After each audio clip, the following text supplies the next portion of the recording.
In a stunning twist, even after an aggressive offseason roster renovation, absolutely catastrophic amount of injury damage, the highest amount of money on injured reserve in the NFL, which included an injury for about a month and a half to the starting quarterback. After all that, the 49ers are in firm play for the NFC's number one seed in the 2025-2026 season playoffs. In fact, according to ESPN Analytics, the 49ers have a 93% chance to make the postseason, which is the highest of any team in the entire conference. But right now, as we sit here right now, the 49ers sit at the number 7 seed, and they are at their bye week, so it's a really good time for a reset. This is one of the funkier seeding record correlations that you'll ever see. The 49ers have 9 wins, which is the most in the conference, tied with the Bears, the Rams, and the Seahawks. Yet they're sitting down at the number 7 seed, while other 9-win teams that I just talked about, the Bears and the Rams, are seeds number 1 and 2, respectively. But over the course of this bye week, the 49ers have a chance to move up without doing anything. In fact, they'll almost certainly move up without doing anything because Green Bay and Chicago are playing. And there also are a set of circumstances, a set of results over the course of the next 2 weeks. 49ers return in 2 weeks to play the Tennessee Titans, that if those circumstances happen, if those results do come to fruition, the 49ers could be playing the Chicago Bears on December 28th for the 1 seed. You could be talking about the 49ers trying to thrust themselves into the NFC's number 1 spot before the season is even over. They would still have a game against the Seattle Seahawks that they'd almost certainly have to win the week after that in order to hold on to the 1 seed. But 49ers Bears, like the Bears are in the number 1 spot right now, which is wild to begin with. 49ers Bears is happening on Sunday Night Football at Levi's Stadium, December 28th. That could literally be a game where the victor leaves in that number 1 spot. Now, the number 1 spot is critically important, potentially massively beneficial for any team that gets it. Only the 1 seed gets a bye in the postseason now. So if you're number 2, you're playing on Wild Card Weekend, you're playing number 7. If the postseason started today, the 49ers at number 7 would be headed down to LA for a home game against the Rams. It'd be 2 against 7. It'd be 3 against 6. So Philadelphia would host Green Bay. Tampa Bay would be hosting the Seattle Seahawks, and Chicago would be sitting at home with the bye. The bye is essentially a free playoff win. And we know that playoff wins are extremely valuable and very hard to come by. You'd get the playoff win at no cost because nobody's going to get hurt over the course of the bye week, and you'd be rested heading into the divisional round of the playoffs when you would face a reseeding of these teams. So it's impossible to say who the Bears would be in line to face if the postseason started today. But the math tells us that number 1 seeds make it to the Super Bowl about 50% of the time. The other seedings, especially if you're at the very bottom of this, if you have to play the hardest path on the road to the postseason, that percentage goes down to about 10%. So number 1 seeds have a clear path to the Super Bowl. Any seed beyond that, especially seed number 7, 5, 6, 7, those teams do not have a clear path to the Super Bowl. They have to take it the hard way. If we want to look at the 49ers history under Kyle Shanahan, they've been the number 1 seed twice in his tenure. Both times they've made the Super Bowl. They made the playoffs a bunch of other times, not as the number 1 seed, and they haven't made the Super Bowl. I could think back to 2021. 49ers squeaked into the postseason there. They lost in the NFC Championship game.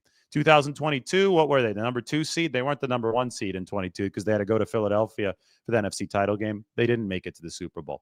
2023, number 1 seed, Super Bowl. 2019, number 1 seed, Super Bowl for the 49ers. So it is very, very important and tantalizing to still be playing for that number 1 spot.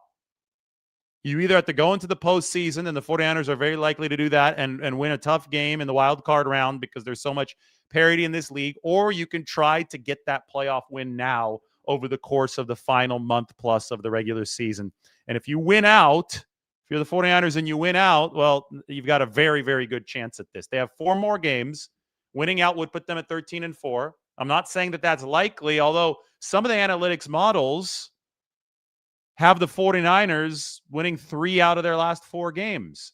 The way I always looked at it was that the 49ers would need to win the 4-game stretch, which is going to finish with the game against Tennessee coming out of the bye week.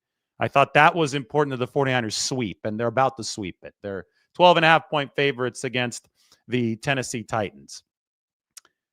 Then I thought, and this was a few weeks ago, so I think some realities have changed. I thought that they needed to win 1 out of the last 3 to make the postseason. I wasn't thinking about the 1 seed at that time. I was thinking about how do the 49ers just make it into the tournament. But realities change, outlooks change. I think the way that we saw Brock Purdy and the offense deliver against that top-level Cleveland defense, the way that the 49ers defense has improved, and obviously the special teams is the best in the league now. Given all of those parameters, and given the fact that you saw the Rams lose to the Carolina Panthers, everything's on the table now. I think the 49ers have somewhere between a 15 and an 18% chance at the 1 seed, which is not tiny. Like, there's a lot of teams clustered here competing for that, and you have to realize that the 49ers are almost certainly going to win their next game against the Tennessee Titans. That will make them 10-4. And then the really fascinating part about what happens this weekend is that, and the week after that too, the next 2 weeks, you've got tough games for a lot of the teams in front of San Francisco, including Chicago. They play the Packers this next weekend while the 49ers are on their bye. So that's going to be good bye week viewing for 49ers fans. Bears, Packers, I'm looking to see exactly when that game is. I believe it's not a primetime game. It's going to be a Sunday afternoon game. So the 9-3 Bears at the 8-3-1 Packers. Green Bay is favored by 6.5. Let's assume that the Packers win that game. They've got the better quarterback. I think they've got the better setup. So assuming that Green Bay wins, they're going to move to 9-3-1. The Bears will drop to 9-4. As you can see, the Bears have a worse conference record than the 49ers already. That's the tiebreaker. They're 6-2. The 49ers are 8-2. So the Bears would drop to 6-3. They'd be behind the 49ers in that NFC tiebreaker. San Francisco then would immediately move up a spot in the NFC pecking order. They'd move up to that number 6 seed. Over the next 2 weeks, though, it gets even more interesting because look at the Rams schedule. The Rams play the Arizona Cardinals, which I would think is going to be a win for LA. But the week after that, they play what might be a desperate Detroit Lions team. Should be a desperate Detroit Lions team because the Lions right now are on the outside looking in on the playoff picture. But it is a dangerous Detroit Lions team. It's a team that's up there in one of the top 2 tiers of football. We can take a look at the tier chart in just a little bit. It's not going to be a gimme game for the Rams. It's going to be Goff and against Matthew Stafford again. And we know the history of the trade and all that. That's going to be December 14th in LA. There is a chance that the Rams lose either that or they lose on December 18th, which is a Thursday night game at Seattle, where Seattle might even be favored, or it's going to be very, very even. I mean, the Seahawks almost beat the Rams down at SoFi. There are chances for a Rams loss in one of these 3 games coming up. Obviously, there's a small chance against Arizona, but the real chances for a loss are against the Lions or the Seahawks. Meanwhile, we look at the Seattle Seahawks schedule, and they've got the Indianapolis Colts, a very good team, an 8-4 team, coming into the Pacific Northwest on December 14th. So assuming Seattle beats LA on Thursday night, and I'm allowed to make assumptions here just for argument's sake, but loses to the Colts the Sunday before that, and that would be the best combination for the 49ers. If you have that happen, then the 49ers, assuming they can win through the next 2 games, through the Titans and then the Indianapolis Colts on December 22nd, would be playing for the number 1 seed on December 28th when they face the Chicago Bears. Now, of course, that's a lot of stuff that needs to happen, but the way that the 49ers are playing, the fact that they will beat the Titans, I could essentially guarantee that right now. It would be shocking if they lost. That sets up a hell of a showdown on December 22nd against the Colts. And you could theoretically have, entering that week, 3 10-4 teams atop the NFC West, because the 49ers, the Rams, and the Seahawks all might end up at that record, which just goes to show you how wide open this is. So I know it's a big wow. It's one of those things where 3 or 4 weeks ago, hell, 2 weeks ago, we weren't really talking about the potential of a division championship and a number 1 seed for the 49ers. It's on the table now. I mean, the playoffs are almost a foregone conclusion for the 49ers at this point. There's a 93% probability. Crazy stuff can happen to keep them out of the postseason. I get it, but that's much more likely to happen than not at this point, especially if they take care of business against the Titans. Now that it's December, I think that it's time to start projecting forward, start talking about scenarios moving forward, because you can win a playoff game now. I mean, that's an extremely, extremely tantalizing reward. If you can get that by, one playoff game is taken off the table, and we know the history. The 49ers, both times with the number 1 seed under Kyle Shanahan, have made the Super Bowl. This is a nice little illustration. I think our SF 49ers posted this. The 49ers have already won the bye week. So regardless of the Chicago-Green Bay result, San Francisco will jump 1 spot ahead of either of those 2 teams. So it just depends on if it's a win, a loss, or a tie. The 49ers will move up to number 6 for sure. The 49ers can move up even higher this weekend if either the Seahawks or the Rams lose. Now, I don't think it's likely this weekend. The Seahawks play the Falcons, who are 4-8 and sliding. The Rams play the Cardinals, who have already been eliminated. Arizona, not a good team, but anything is possible. If Seattle loses, the 49ers move up to number 5. If LA loses, the 49ers move up to number 5. If both teams lose, the 49ers would move all the way up to number 2 while they're sitting at home on their bye week. That's just the sheer fact that there's a possibility of this is shocking to anybody who's been following this season. But then again, the wide open nature of this season has produced this, and it's going to make for tremendous entertainment, tremendous theater over this final month of the season. Now, the reason the 49ers are in this spot, there are a lot of reasons, but I love what SF Data Niners does. This is the 49ers special teams ranks through the week. They've been the best special teams unit in the entire NFL since week 2. Why? Because they ranked as the very worst unit in week 1. This is like number 32, as you could see. After week 1, where were the 49ers ranked? Well, let's slide over. They were ranked number 32. That's because Jake Moody missed those 2 kicks. I think they gave up a longer return. They didn't have a good return game against the Seahawks. So they cut Jake Moody. They signed Eddie Pinheiro, and immediately life began improving. They moved up to number 28. After the second week of the season, they moved all the way up to number 17. After week 3, that was the Arizona game that Eddie Pinheiro won with his field goal at the very end. They dipped a bit against Jacksonville in week 4. They gave up the Parker Washington punt return for a touchdown.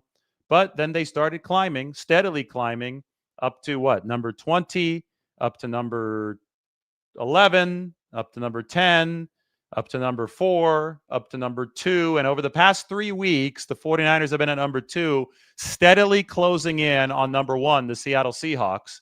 If you discounted week 1, they'd already be past the Seahawks. So I think for all intents and purposes, the 49ers have the best special teams unit in the league.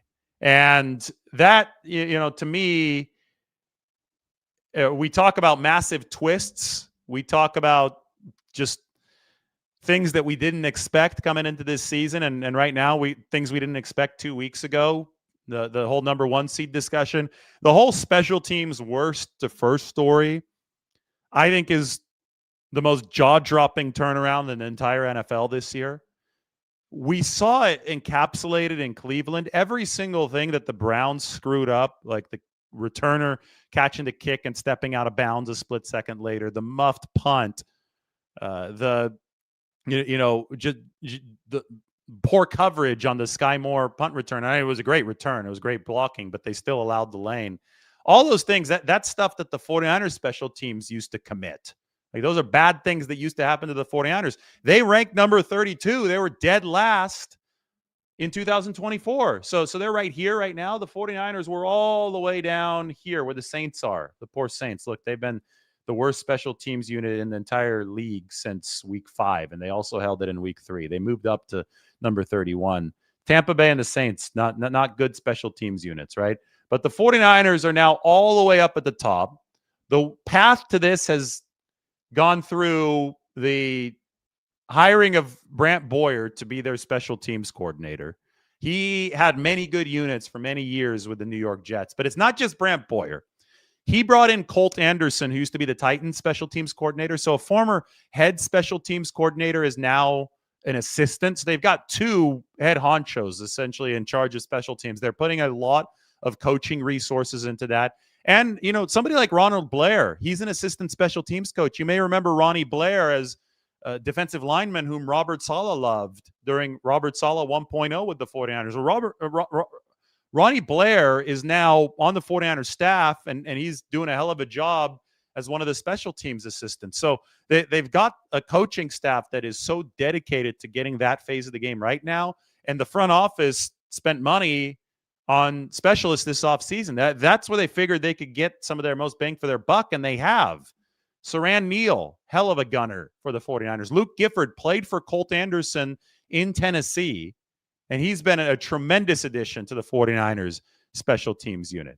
The rookies have played really well in special teams. On the Sky Moore 66-yard punt return, we saw Marquise Siegel with a big block. We saw Nick Martin with a big block. So the 49ers went out and drafted this year with an eye on special teams. They went out and they were looking for strength and speed. They're looking for that combination. And also they wanted to mix that in with just some reckless abandon, right? You've got to have that courage, that insanity to play special teams in the right way.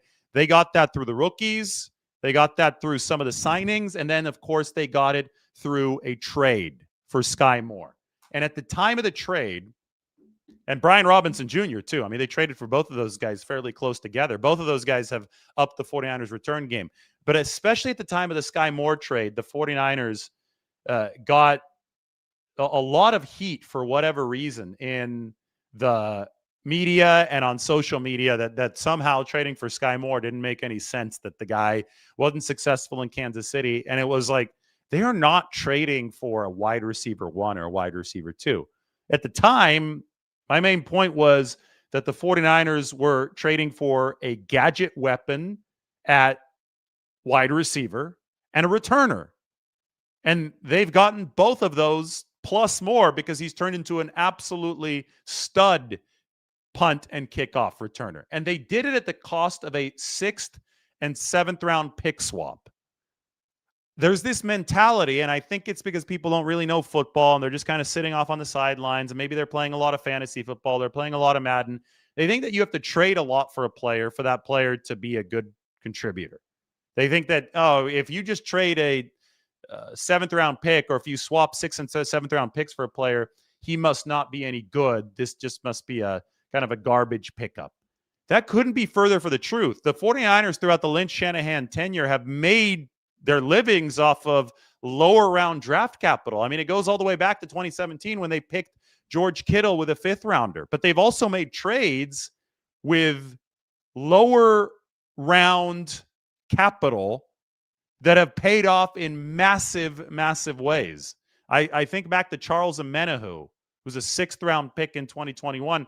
That was a precursor to the Keon White trade this year, which has been tremendously productive for the 49ers, which was essentially a 6-7 pick swap.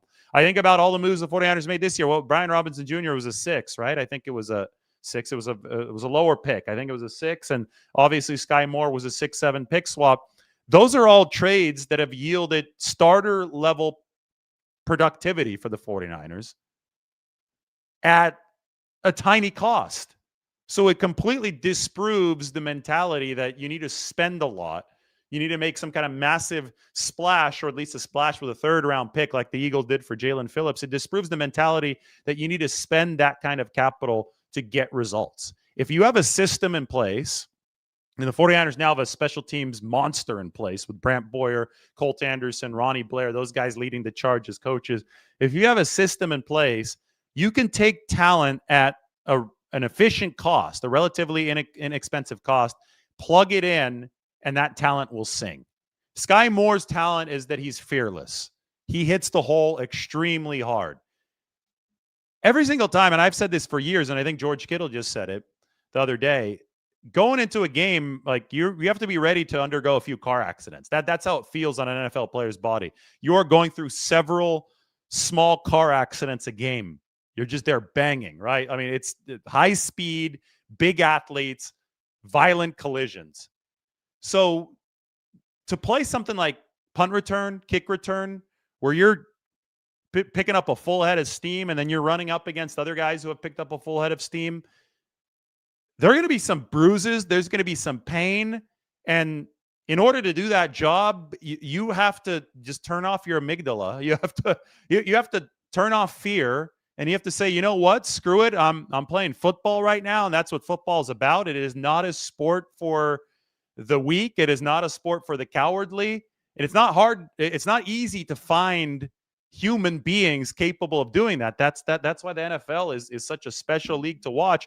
But on special teams, it ratchets up in intensity even more. You need somebody that's even more courageous to be able to do that. You need somebody who's even more crazy to be able to shoot through a hole and take the type of hits that often is going to be associated with that. So I would say that somebody like Sky Moore perfectly fits that bill for the 49ers. He has fit into the system. They found a strength that helps elevate their special teams and their return game to another level. And the result that you get for the 49ers is this. Maybe as soon as their next game, or if Seattle has a bad special teams outing against Atlanta this weekend, maybe the 49ers are number one. But they are trending toward that number one spot on special teams, which I think is absolutely stunning and is one of the primary reasons why the 49ers are the 9-4 team that they are today.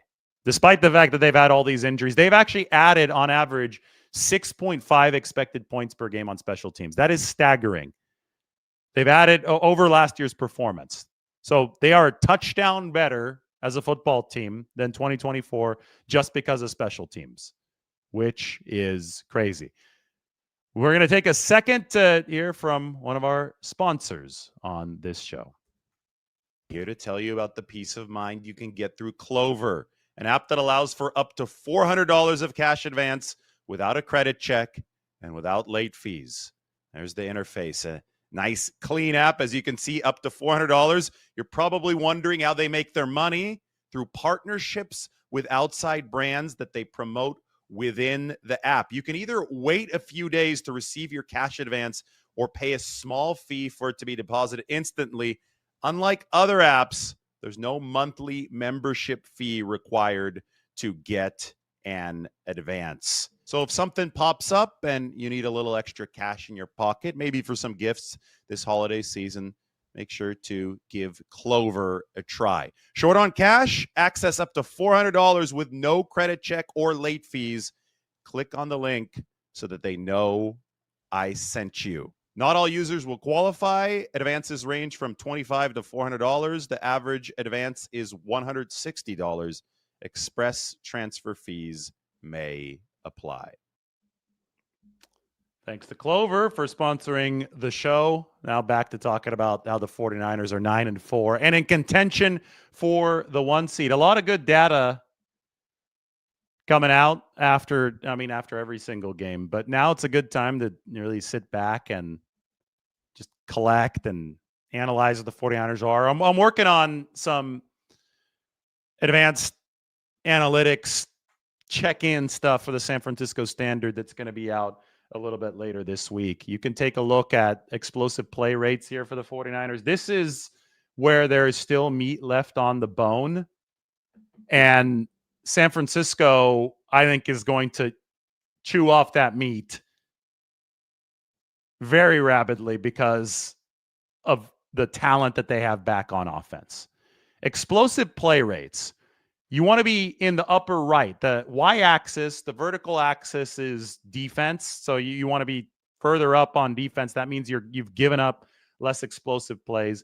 The x-axis is offense. How many explosive plays do you generate, or what percentage of explosive plays do you generate? The 49ers defense has actually been elite when it comes to not allowing explosive plays. This is the genius of Robert Saleh. He realizes that in many ways his personnel this year has been overmatched, but he said, I'm not going to let you beat me in chunks. You're going to have to beat me paper cut by paper cut.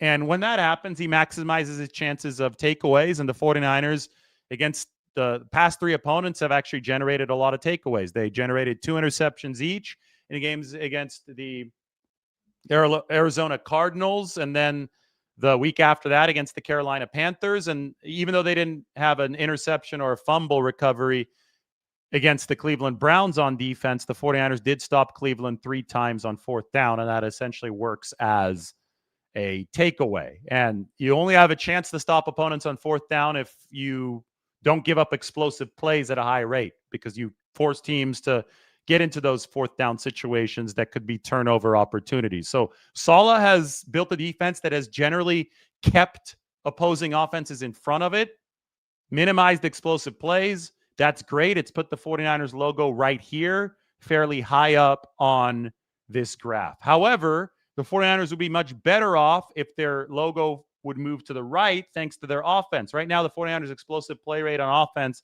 is between 8 and 9%. The best explosive play rate on offense, the Buffalo Bills, they're at 13%. The Seattle Seahawks, they're in between 11 and 12%. The Ravens also good, between 12 and 13%. There's no reason for the 49ers to not move up in explosive play rate now that Brock Purdy is back. You saw the difference that Brock Purdy can bring with his legs against the Cleveland Browns.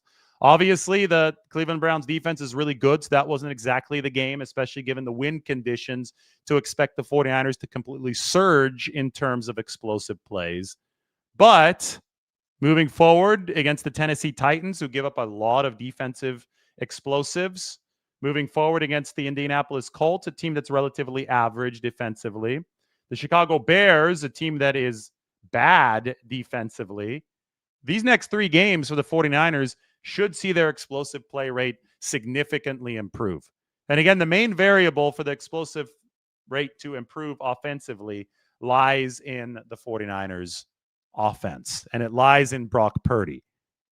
They've got a quarterback who can move, and a quarterback who can move can extend plays, can allow for more separation downfield. He's also a quarterback who's willing to push the ball downfield. Mac Jones was much more conservative in that regard. The Carolina Panthers game, there was some stuff that was out of whack for the 49ers in the first half.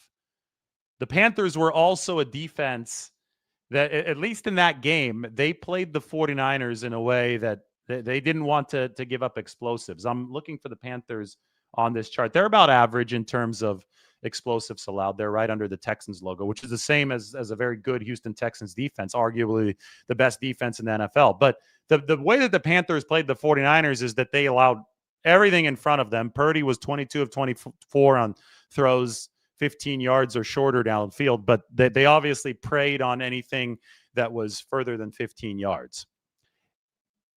Any defense that does that to the 49ers moving forward is going to lose, just like the Panthers lost to San Francisco. Despite the fact that Purdy threw those 3 picks in that game, he was still really good from 15 yards in, and the 49ers figured it out, and in the second half, they went underneath the whole game, and they beat the Panthers.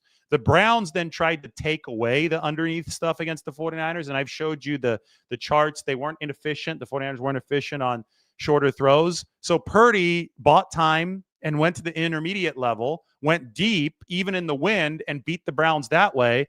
And we expected that from Cleveland. That's an extremely aggressive defense that wasn't going to die by 1,000 paper cuts.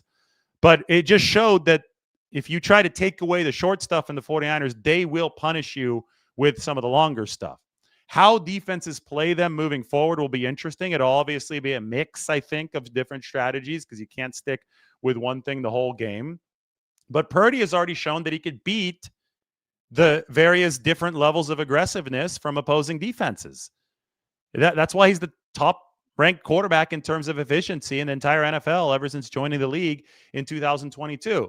Now, the one area of weakness for San Francisco, it's not their offensive line. That's been fine.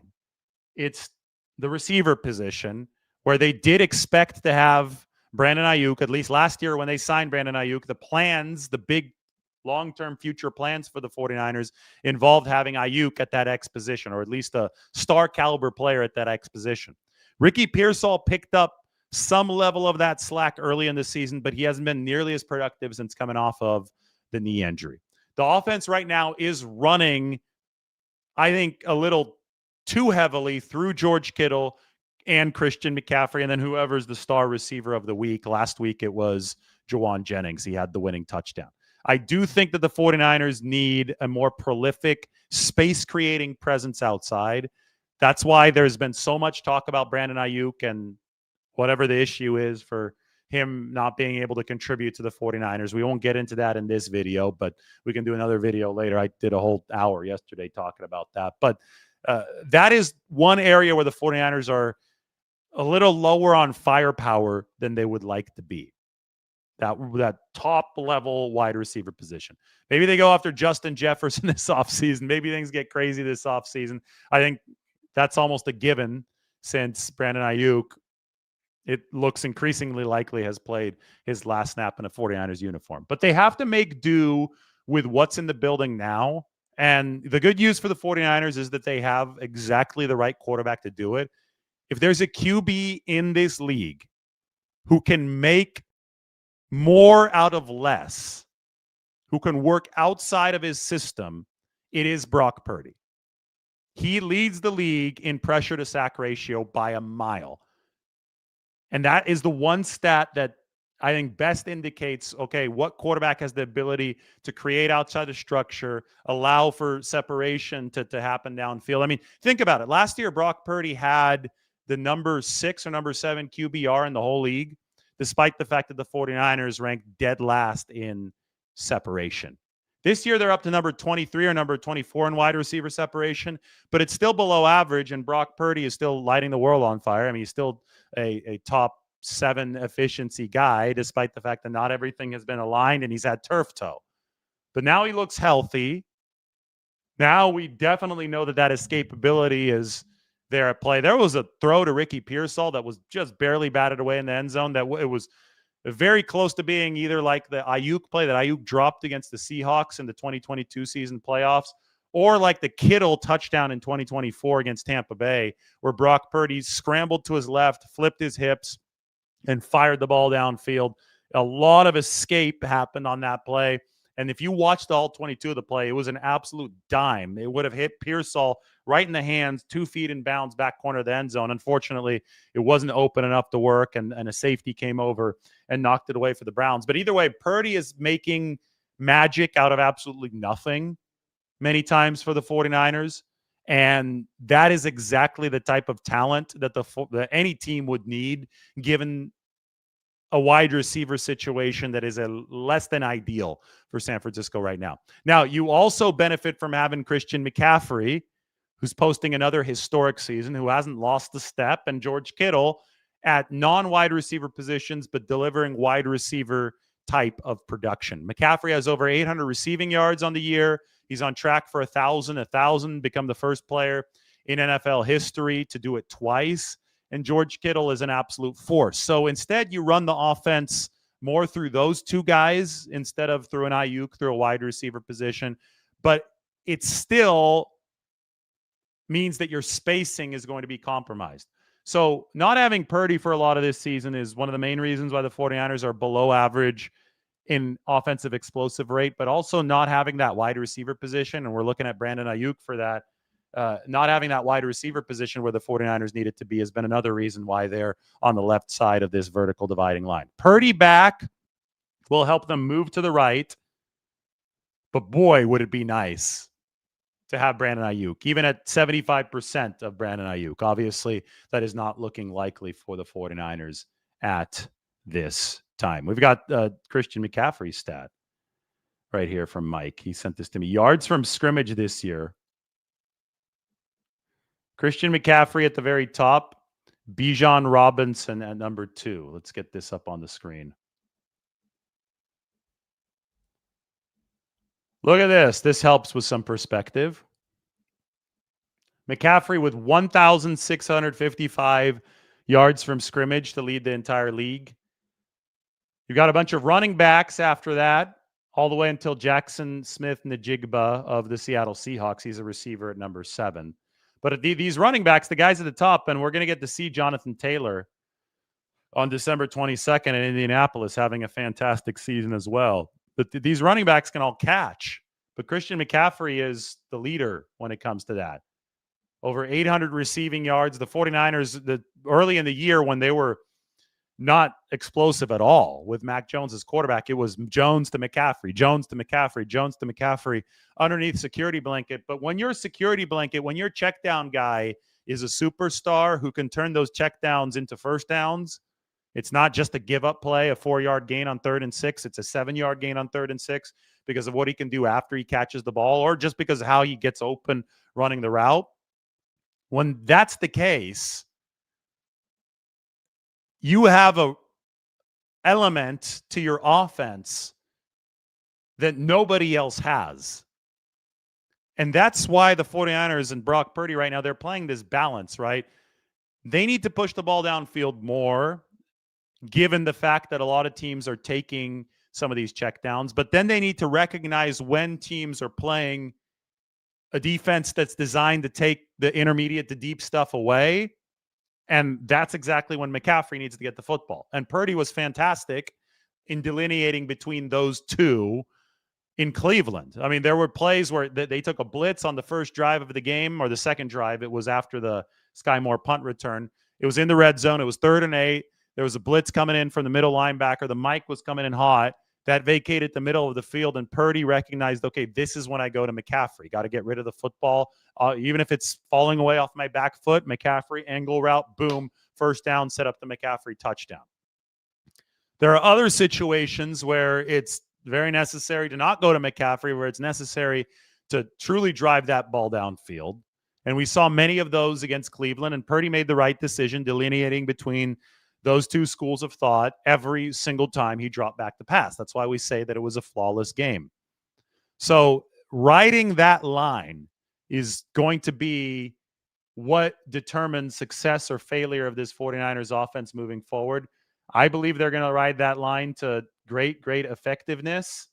And if they do, then that explosive play chart that I showed you, the 49ers are going to end up on the right side of it by the time this season ends, especially when you just isolate for the starts that Brock Purdy has made for this football team. Wonder if we have anything else. I think we've gone through almost everything. That means it's time for some questions on the show this morning. They need to find a way to attack the middle of the field, especially during the blitz. Well, didn't we see that against Cleveland?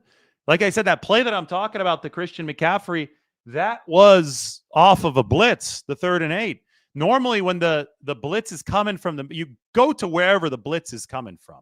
So if the blitz is coming from the right side, you look to the right. That's where your hot route is going to be, because that's the side that the defense is vacated.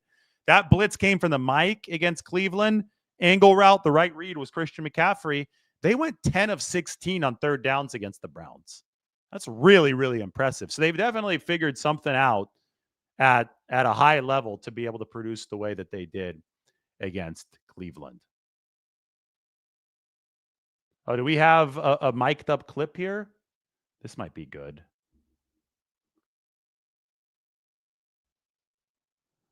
Can we use that mic? If we can, send it to me. If you don't think that we can use it, it's Myles Garrett and Brock Purdy. If you don't think we can use it, then I won't use it. He says we can't play it. We don't want to get copyrighted, so we're not going to play it.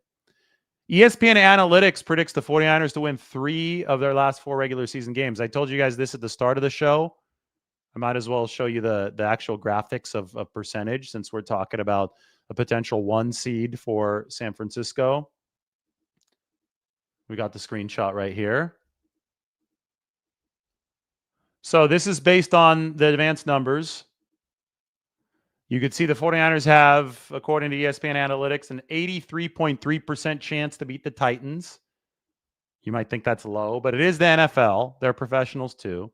They've got this is right here. This is the one game they're predicted to lose by ESPN Analytics. A 44.3% chance to beat the Colts. That's going to be Monday night in Indianapolis. Although the hairline fracture for Daniel Jones seems to have negatively affected his play. I don't think the Colts are the same Colts team that they were at the start of this season. So, and that's going to be in a dome. Weather's not going to be an issue for the 49ers. It might be an issue for me flying in or walking from my hotel to the stadium in downtown Indy, but it's not going to be an issue during the game. Then this is potentially surprising. The Bears have been playing so well. They just took it to the Eagles on the road.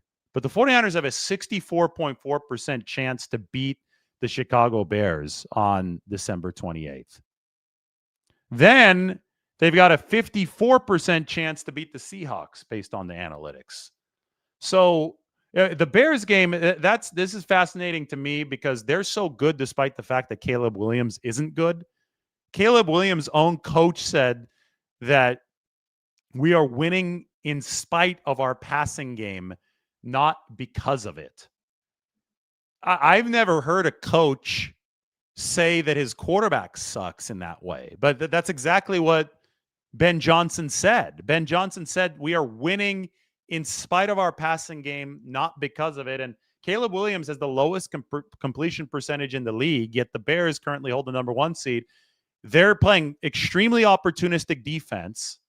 They have 26 takeaways, which leads the league at this point. And they are also running the football insanely well. They had almost 300 rushing yards against the Philadelphia Eagles.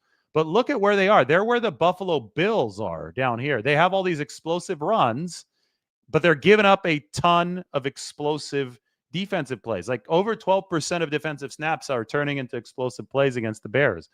If you don't think that Kyle Shanahan and Brock Purdy can take advantage of that, well, then I have a bridge to sell you because I think they could absolutely take advantage of that. That's happening on December 28th. And I think that's where the ESPN Analytics formula comes in and says that the 49ers are going to have a 65% chance to win that game. Of course, that's still 3 games away. First, the 49ers have to take care of business against the Titans. Then they have to take care of business against the Indianapolis Colts, and that's going to be hard. That's going to be on the road. They're actually predicted to lose that game by the numbers. And then it is the finale against the Bears and against the Seahawks, both of those games at home.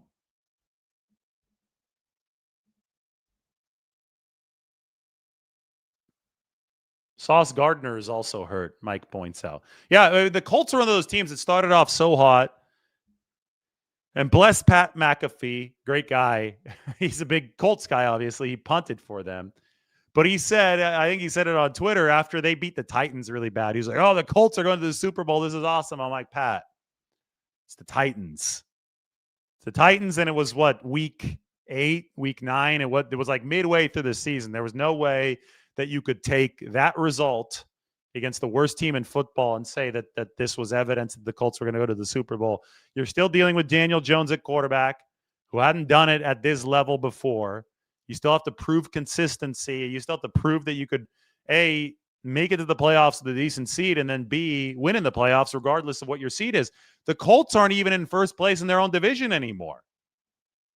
They play Jacksonville this weekend, so that's going to determine that. But Jacksonville is actually also 8-4 and holds the tiebreaker in the AFC South over Indianapolis. So, you know, you had all these people crowning the Colts early this year. They're not even in first place in the AFC South, which is not a great division. Now, it's an interesting division for sure, because now you also have the Houston Texans coming on strong. The Titans lower the appeal of that division with how bad they've been this season. But the point is that the Colts, despite looking like a juggernaut early this season, that's been a cautionary tale of, you know, pay attention to the marathon. This is not a sprint. This entire NFL season is a marathon, and it usually ends up coming down to who's the healthiest and in the best position at the end. which is why this potential number 1 seed for the 49ers is so damn exciting for them.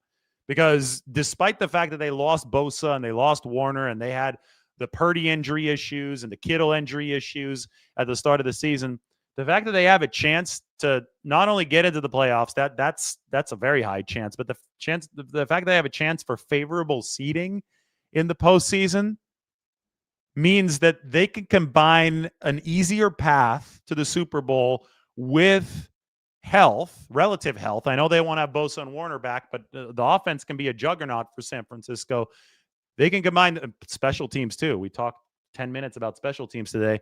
You combine those 3 things in January, that's as good of a formula as a team has had for a Super Bowl run as I can remember.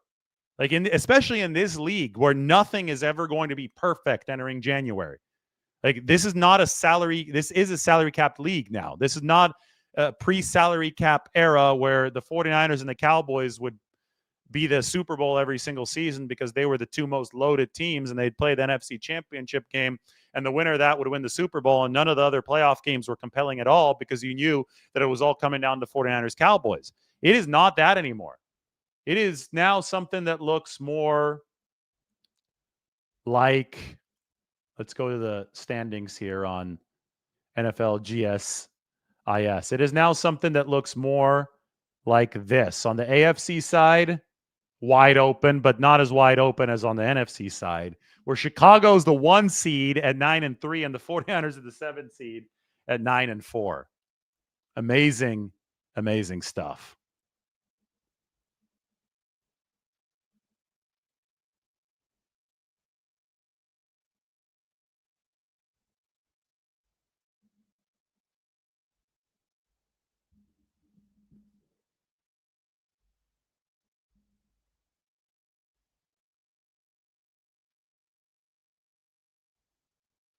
I'm ready for some questions. I'm looking through some of them right now. Look, we have some super chats. We might start there.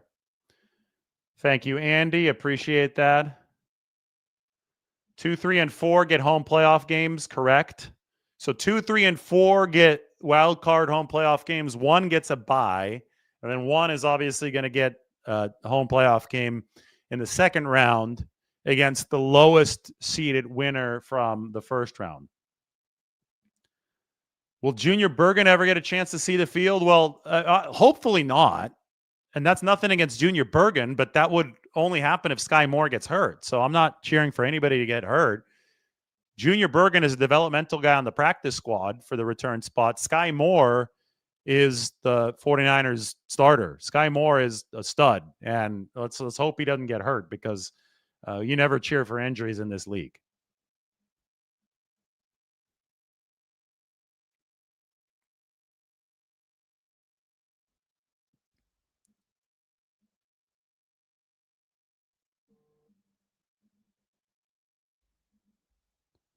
I don't know if Jauan Jennings is still a little bit banged up. I think that his ribs are close to healed at this point. He's been playing better and better the further he's gotten away from that injury. That happened what? That happened in week 4? Yeah, that happened against Jacksonville where he broke 5 ribs on the 2-point conversion. Very costly 2-point conversion for the 49ers. So Jauan, you would say 6 weeks for fractures to heal. I would say that he was healthy by week 10. Now we're sitting here in week 14. So it's been about a month, I think, since that full healing had finished for Jauan Jennings.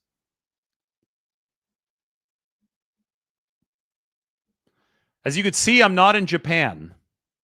So we didn't do that, but we're going to go to we're going to keep it a surprise for now. We got a trip in the works, but it's not to Japan. We're going to keep it a little bit more low key, a little bit of a closer flight.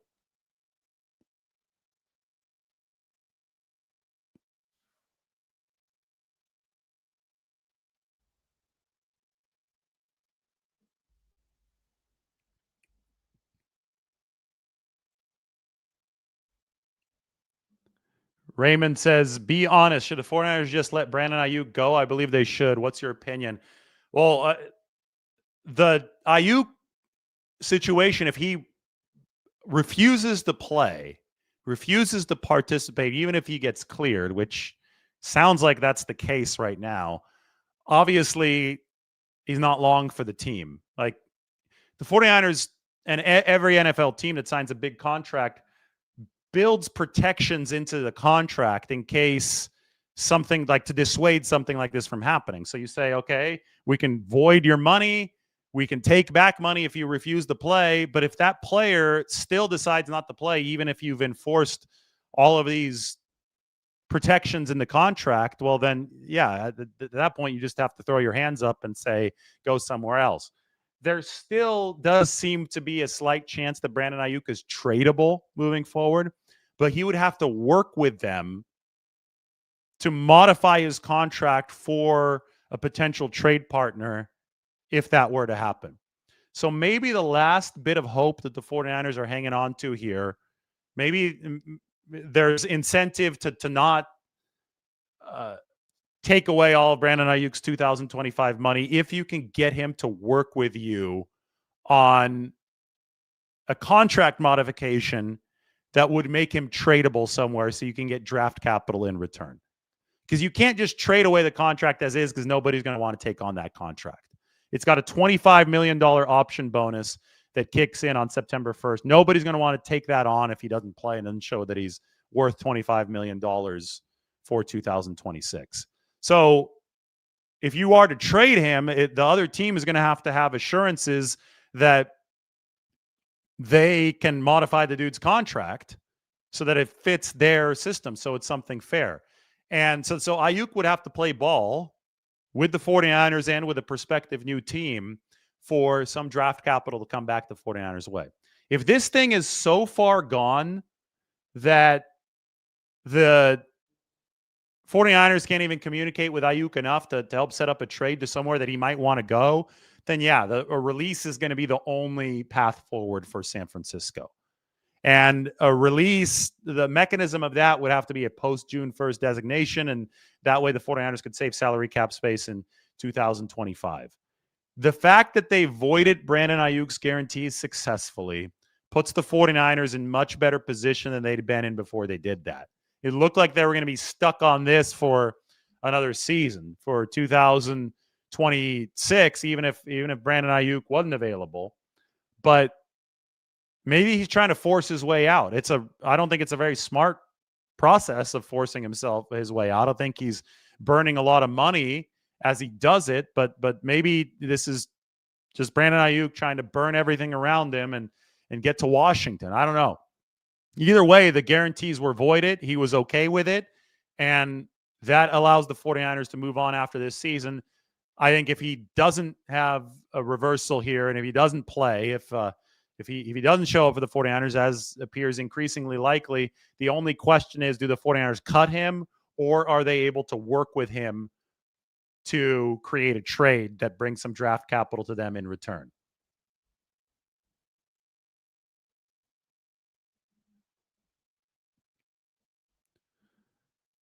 As Jeffrey says here, the 49ers need BA. They're not getting enough separation. Yeah, I mean, I'm sure that they could use Brandon Aiyuk, because 75% of him would be nice, but it doesn't seem like he's walking through that door, at least not for a rehab appointment. It looks like he's not walking through that door to play for the 49ers, if you listen to Kyle Shanahan and John Lynch talk about this. So you have to calibrate your expectations accordingly. Got another member. Remember, you could always sign up for a membership. Appreciate that from the beginning.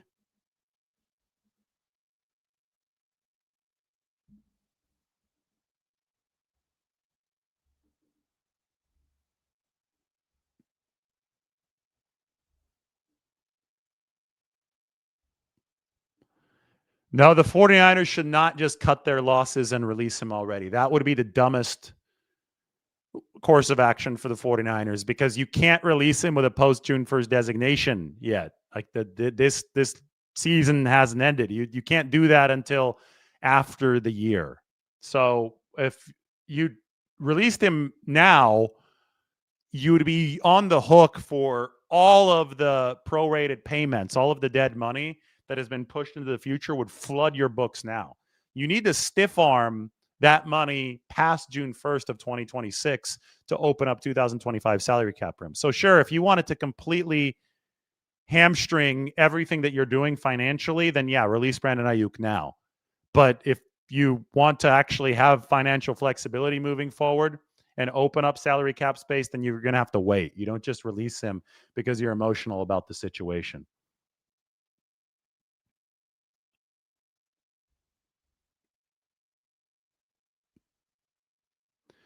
Will YGM and Bethune be back after the bye week? I don't think Bethune is going to be back, but I do think that Yetur Gross-Matos has a chance to be back.